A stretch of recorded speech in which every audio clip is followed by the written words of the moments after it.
Using his computer model, Dr. Richard Peltier made another surprising discovery. Because of such an extreme temperature difference between the warm Gulf Stream and the frozen poles, storms in the Ice Age were superstorms. Wind speeds would have been, we expect, very much stronger during this glacial time than they are at present. Temperatures would have been very, very much lower. They would have been living in a very hostile environment. Far out in the Atlantic, the young hunters have been caught in a severe Ice Age storm. The violent weather has kept them pinned under their boat for 2 weeks. They've hardly eaten and are half starved.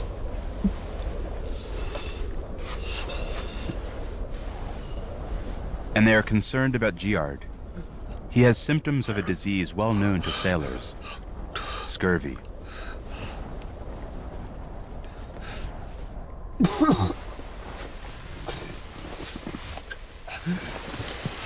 Venga, Javi. Bien. Bien. Y todo. Que todo tengo que.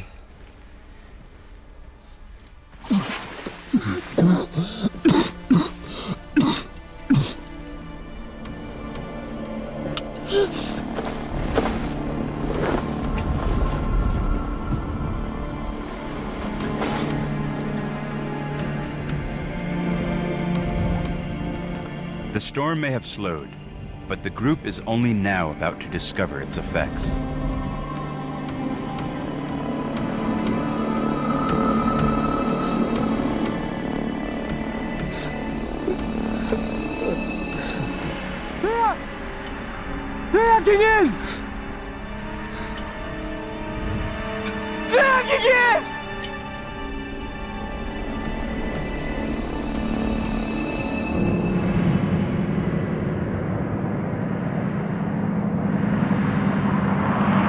The storm has crushed the ice floes together. As the summer continues, the ice thins and storms shatter the floe into pieces. The fragments float free, recombine, and break apart again as they twist in a giant whirlpool, taking the young hunters with them.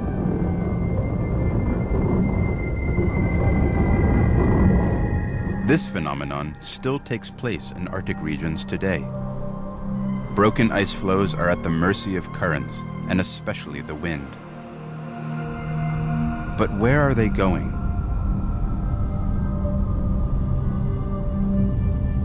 The Gulf Stream drives a current that runs west along the edge of the ice. Combined with the violent storm, it has pushed them rapidly away from Europe. Moving at an average 4 miles per hour, in just 3 weeks they have been pushed 2,000 miles. They are 2/3 of the way to America. Lost in a frozen ocean, the young hunter's boat is now a burden. They have no choice but to drag it.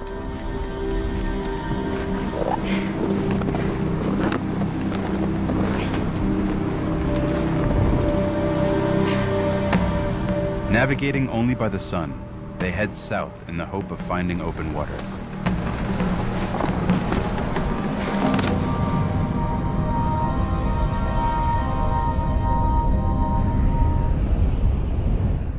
The group is now in the harshest and most barren part of the ocean. There's nothing to hunt. They've eaten the last of the seal meat. Worse still, they're dangerously low on fat. When they run out, they'll be unable to melt water and will die from dehydration.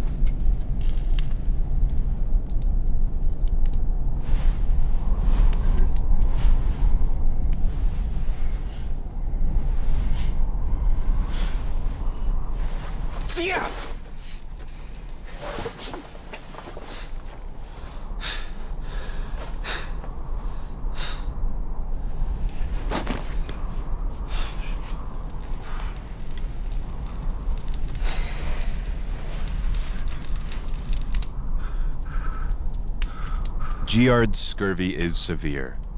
Without vitamin C in his diet, his cells are coming unglued. he is slowly bleeding to death within his own skin. Ja, Ian Kung.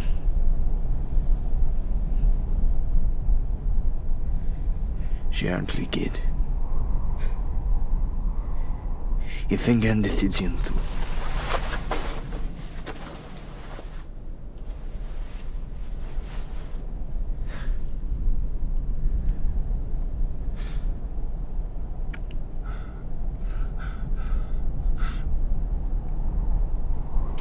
Im Bundugang. If you lost the Lingvigian.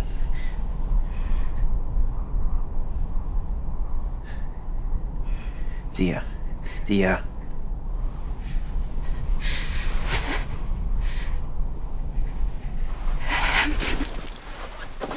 Zia, berwien tu!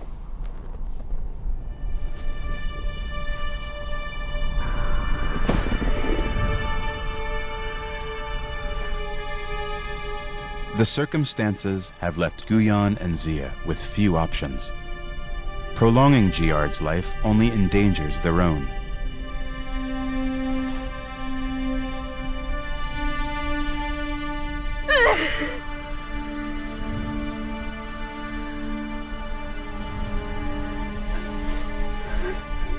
But Giard's blood and even his flesh could provide them with nourishment.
Aqui é no laje.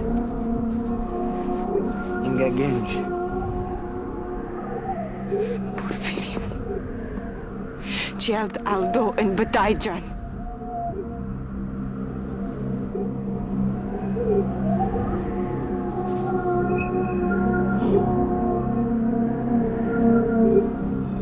Os good Zengas.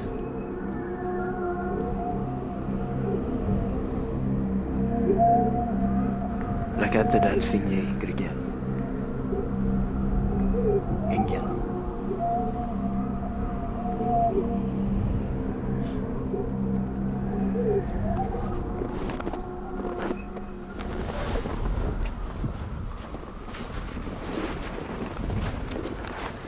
Thousands of miles from home, was a vision like this caused by starvation or madness? One scientist believes he can explain the mysterious appearance of mountains far out in the sea.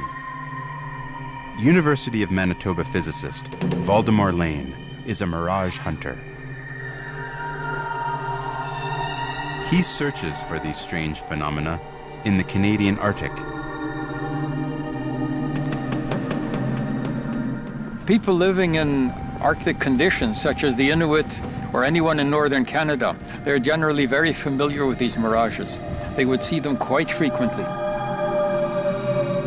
Lane has recorded many sightings. To explain them, he investigated how light behaves in cold climates. He discovered the ultra-cold temperatures above the surface of an ice sheet actually cause light rays to bend. This means that the impossible is now possible. Objects can be seen beyond the horizon. In a very clear air, you could see 200 or 300 kilometers. In fact, there have been documented cases where someone has seen a distance of 500 kilometers and actually recognized the object they were looking at. But because the light rays are bent, the image is distorted. I believe in very early times the mirage would have been interpreted as being some kind of magical display on the horizon.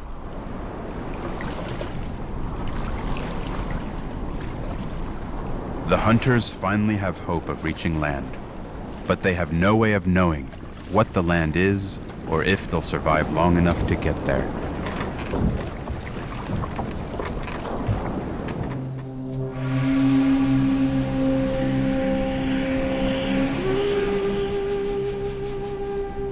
Exhausted, the group drifts for days. Malnutrition begins to take its toll.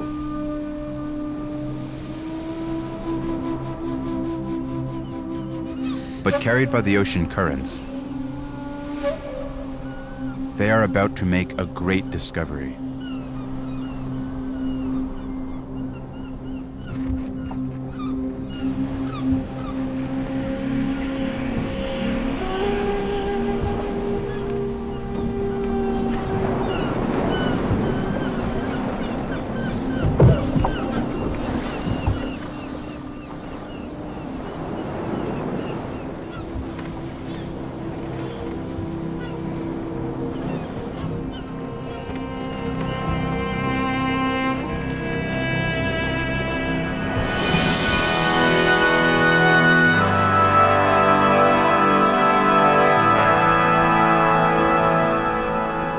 Finally, after months surviving on the frozen ocean, the hunters have arrived in the New World.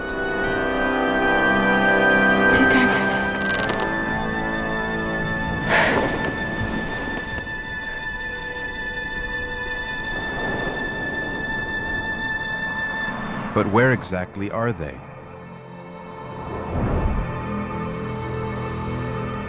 These are the Grand Banks.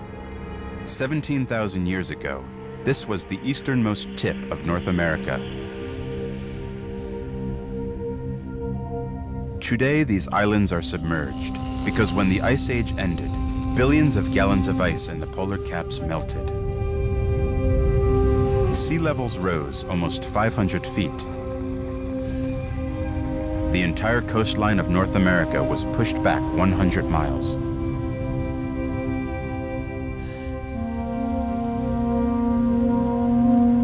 But for the hunters, the Grand Banks were a gateway to the New World.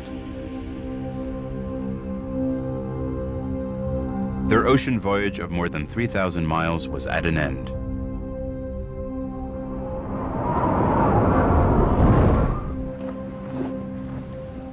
But their discovery of the New World had just begun.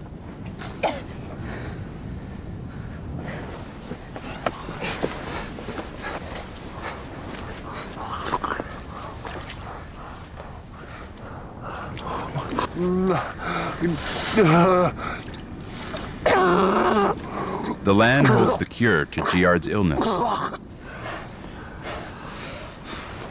This is scurvy grass. Ice Age people knew its medicinal qualities. The stems are rich in vitamin C, exactly what Giard's body so desperately needs.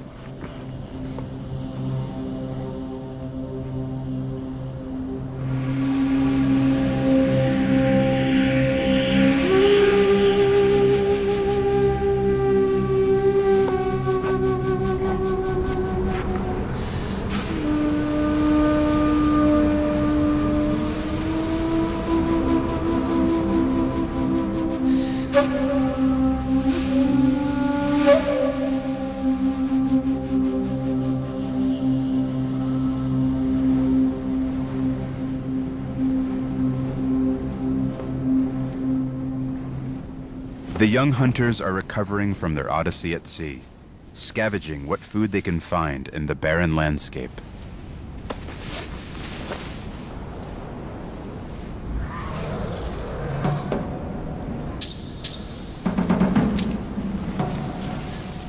Kuyan! Jan! Willi dit. Ik ska med Willi dit.